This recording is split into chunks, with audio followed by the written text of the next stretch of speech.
Good afternoon, Michelle. Please introduce yourself. Good morning, ma'am, sir.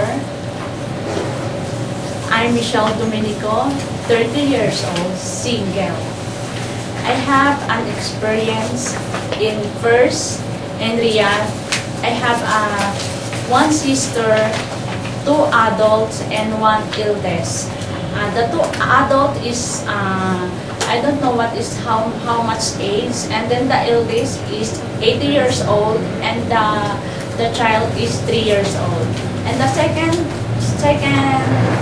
employer or second experience is Riyadh, South Abu Dhabi. They have I cared two adult and 3 years old baby. She was bedridden, and then I have 4 workers in family. Okay. Good afternoon, Michelle.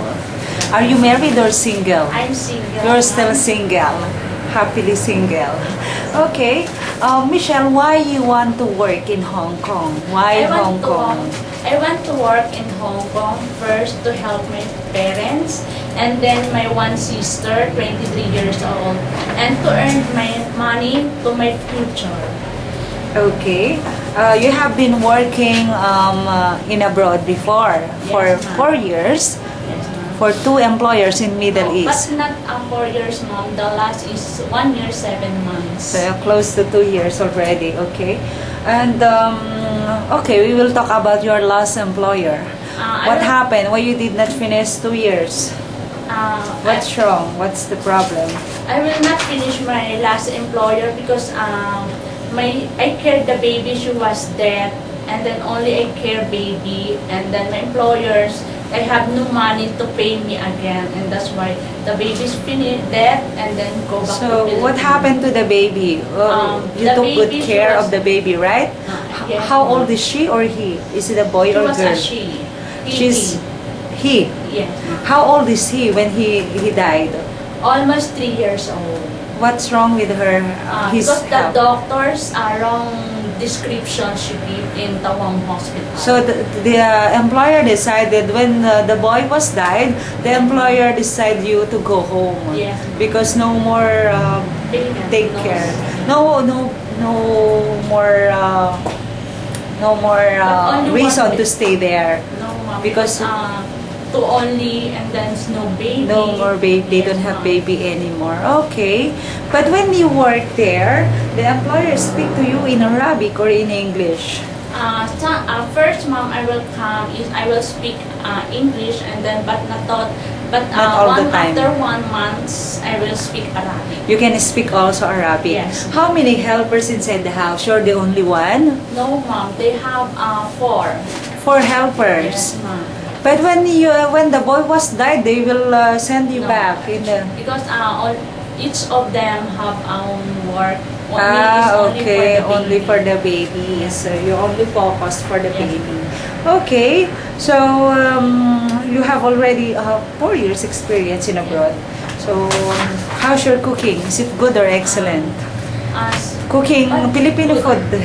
I know how to cook Philippine food, but sometimes one friend she teach me how to cook a Chinese, but fail. Chinese food. Yes.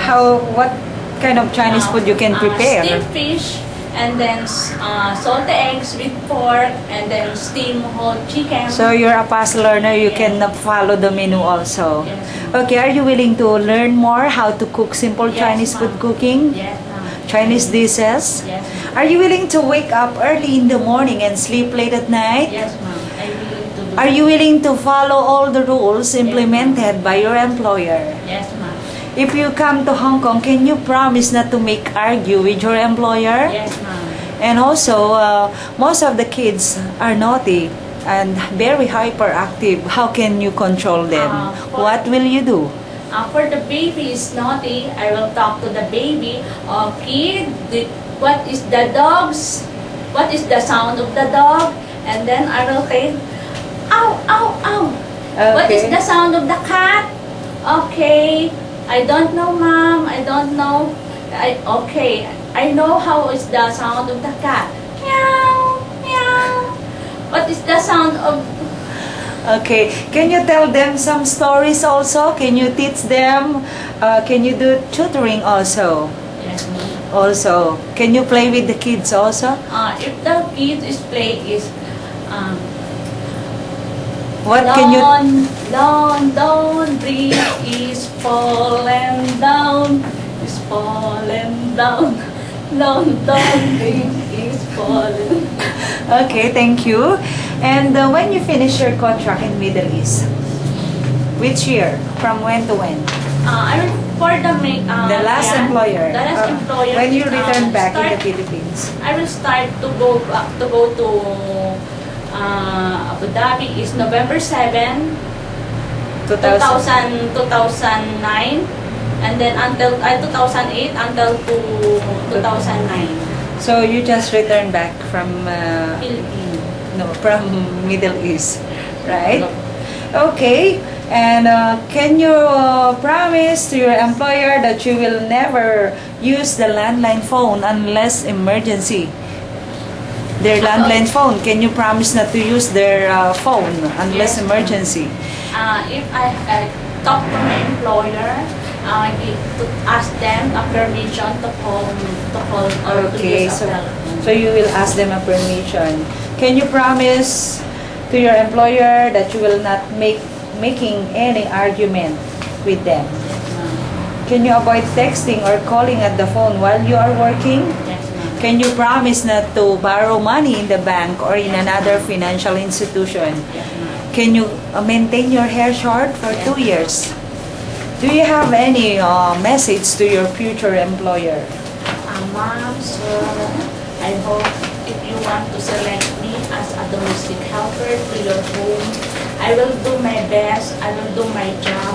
I can follow your rules and regulation to your home, and I will carry your family member to your home. Thank you, ma'am. Can you promise to finish your 2 years contract without homesickness? Okay, thank you very much for your coming.